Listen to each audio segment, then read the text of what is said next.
നമസ്കാരം. ഓ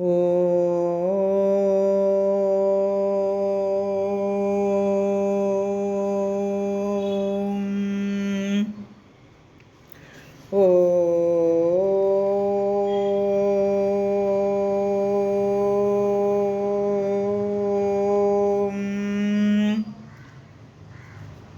ഓ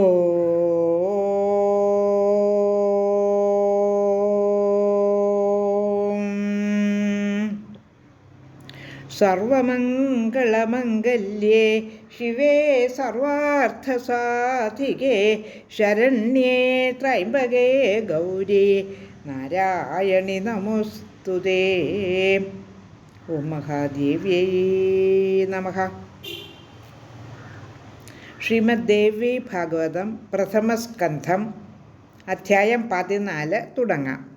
13-ാം അധ്യായത്തിൽ പുരൂരവസിൻ്റെയും ഉർവശിയുടെയും കഥയാണ് പറഞ്ഞത്. ഈ അധ്യായത്തിൽ ശുകോത്പത്തി, ശുകൻ എങ്ങനെയാണ് ഉണ്ടായത് എന്നതിനെ പറ്റിയാണ് പ്രതിപാദിക്കുന്നത്. പക്ഷേ 10-ാമത്തെ അധ്യായത്തിൽ നമ്മൾ ഇതിനെപ്പറ്റി ഒരു സൂചനയല്ല, ഇതിനെപ്പറ്റി പ്രതിപാദിച്ചിരുന്നു.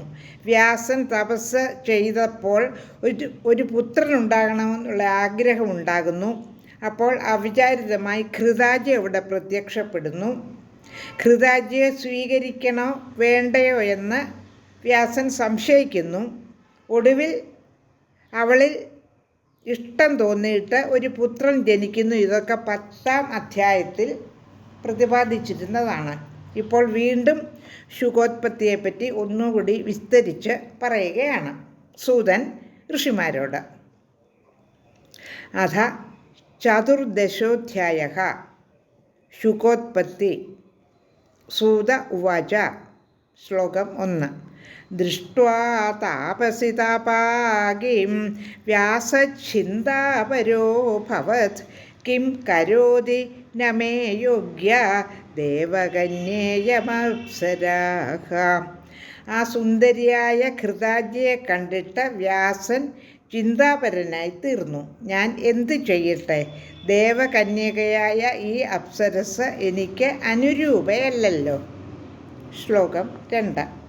ഏവം ചിന്തയമാനം തു ദൃഷ്ട്വാ വ്യാസം തദാപ്സരാഃ ഭയഭീതാഹി സംജാത ശാപം മാം വിസൃജേദയം.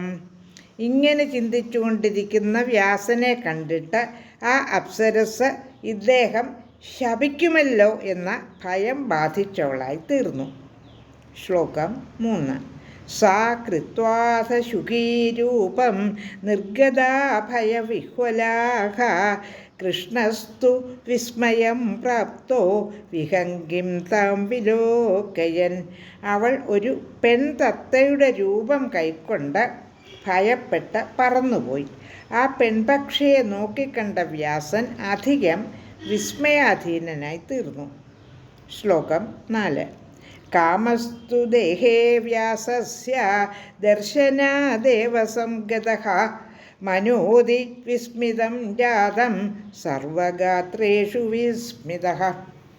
ആ കാഴ്ച കാണെ വ്യാസശരീരത്തിൽ കാമൻ കടന്നുകൂടി.